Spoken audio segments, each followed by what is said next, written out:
What's up mga ka-extra? Andito tayo sa location ng pinakabagong show ni Lolo. Mga ka-extra dyan, tama kayo na rin mga ka-extra.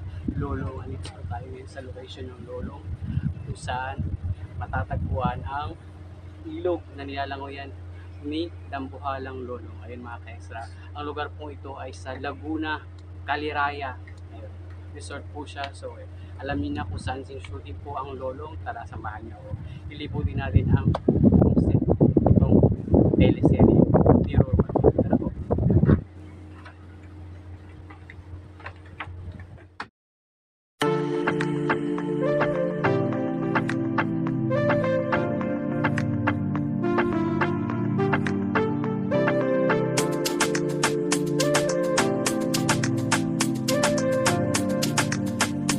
What's up guys? Andito tayo ngayon sa set at location ng Lolong Season 2. Yan ang pinakabagong show ni Roro Madrid. Yan mga ka-extra.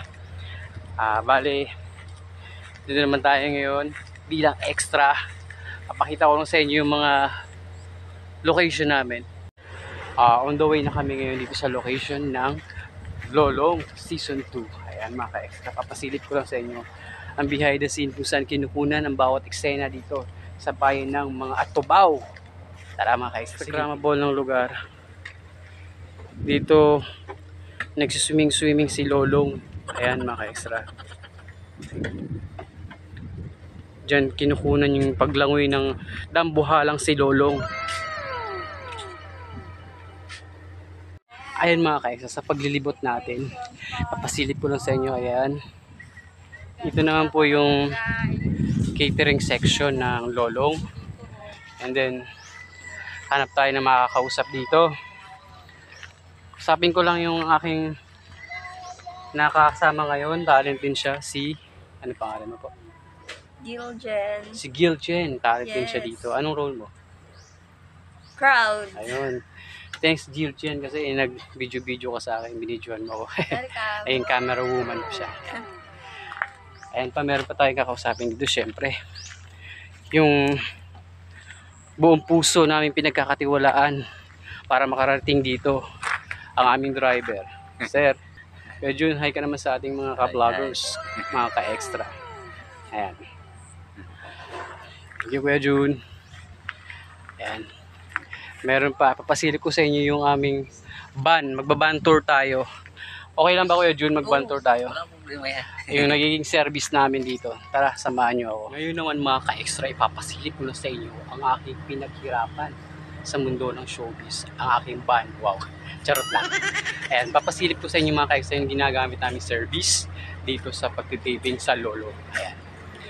Tsaka, ito nga ulit pinapakilala ko ang aming driver. Wow. Ay ulit! Okay. Thank you, Kuya. Papasilip ko lang ang laman nito, kung anong laman nito. Tara, samahan nyo ako mga ka-extra.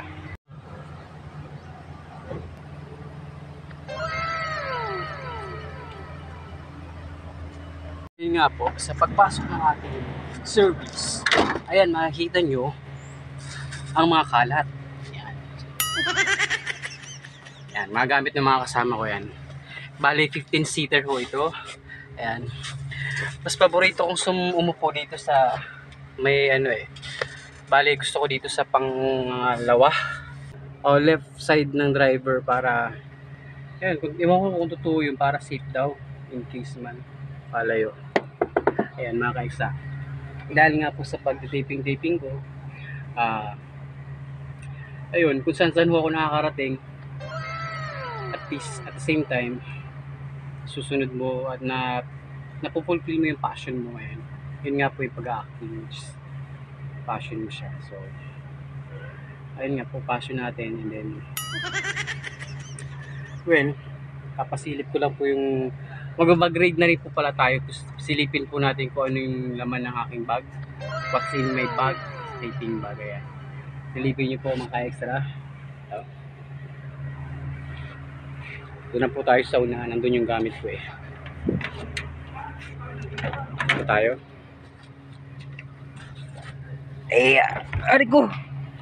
Ay, sakit. Ayan. Aming tent po dyan. Ito. Let's see kung ano ba laman ng bag ko. Alam niyo mga ka-extra, yung iba iniisip napakataas ng pangarap ko. Wala naman pong masama mangarap, libre lang yan, taasan mo na.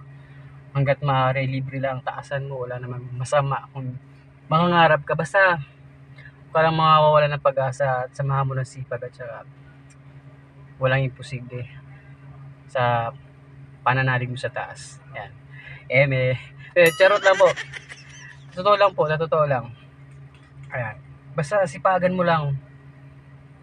Kahit na mabagal yung proseso, at least unti-unti may makikita kang progreso. Ayun.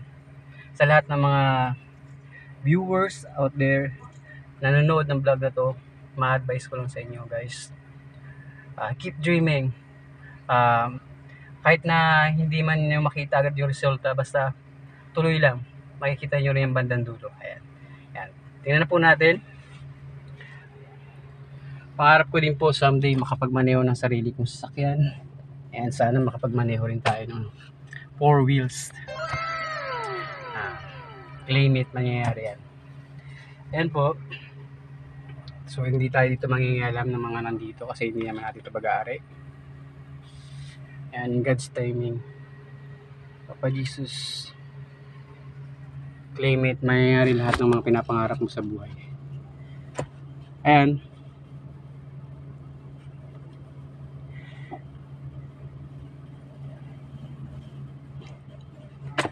Okay, unahin na po natin yung laman ng bag ko. Ayan mga ka-extra.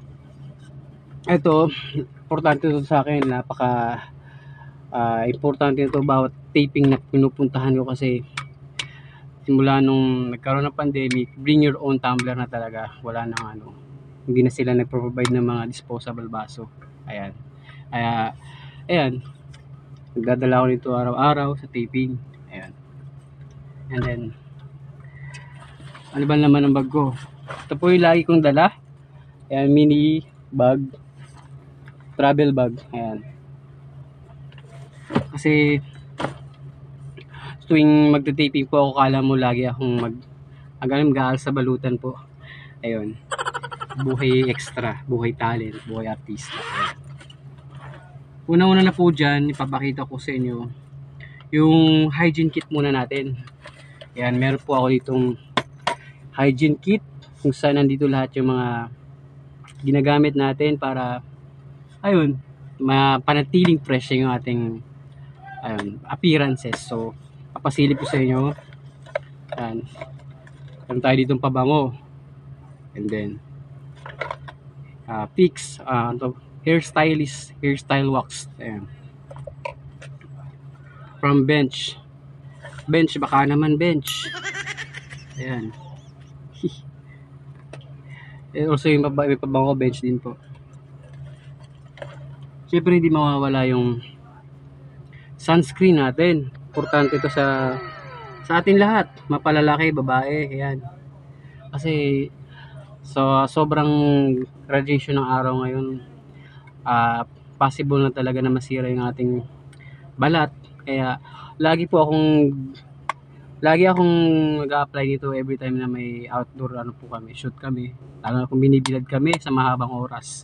Kailangan na importante po ang sunscreen. Ayan. Sabihin niyo na pong maarte ako, pero normal lang din sa lalaki magganito, lip balm. And then ayan, lotion po. Ayan, Silka, baka naman Silka. Ayan, yun, wala na po. Yun lang, laman ng aking hygiene kit. Siyempre, meron pa akong idadagdag dyan yung aking wipes. Kasi kung may mga times na lapot ka na sa pawis, kailangan mo magpunas, siyempre kailangan mo ng wipes everyday. And then meron tayo ditong sipilyo. Wow, toothbrush kit. Ayan, sipilyo ko po. And then ayan, facial wash, facial foam, Kojic San. And then ayan po yung mga wardrobe ko. ito nga. Ngayon po, bale hindi naman ako sobrang isasalang sa isang eksena lang ho ako dito, kaya ilan lang yung mga dala kong damit. Yan, mga pang ilang palitan lang po. Yan. Ano pa ba? Siyempre, kailangan natin dyan ng gamot in case na maging masama pakiramdam mo, wala kang magamot. Earphone daw ba? Earphone earphone, gago. Ano pa ba? Wala na. Ay, meron pa. Last, laman ng bag ko, double mint. Yan, para in case na may masalubong ka man dyan na artista, mapapicture ka, hindi ka may ilang kasi good breath ka naman. Yan. Lagay nga tayo. Kakain nga eh.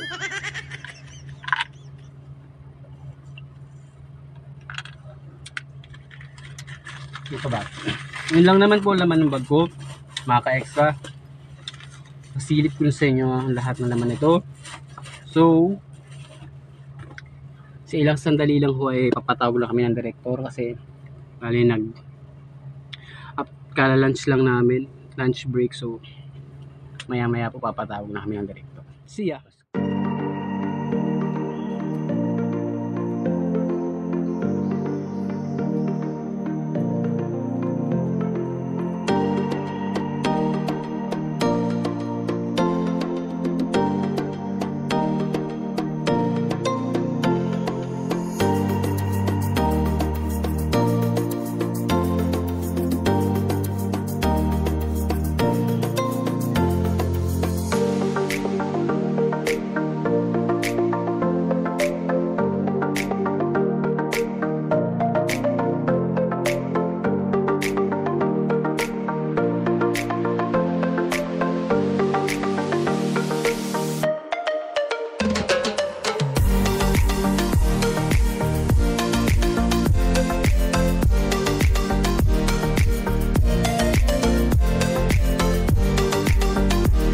Tatay Bakero, tingin ka doon!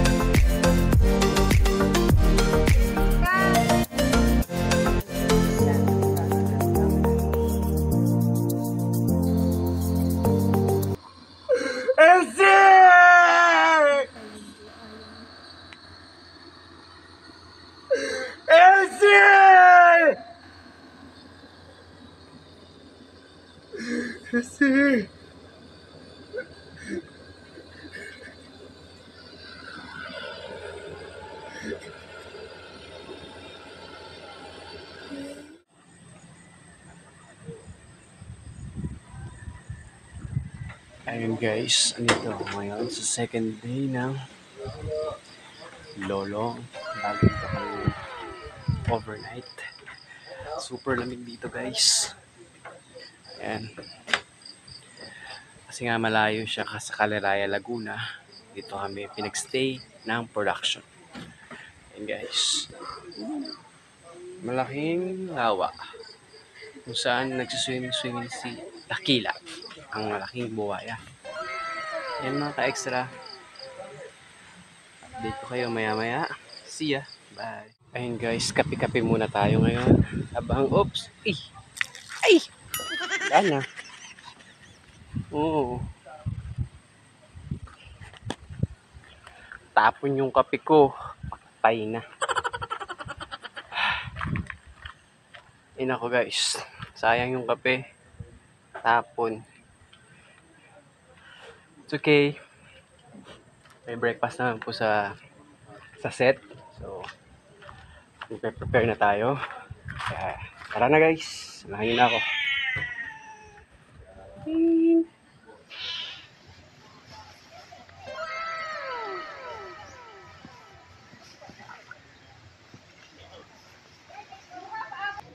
Ayan na po mga ka-extra. Sili, Dakila. Ang malaking buhaya.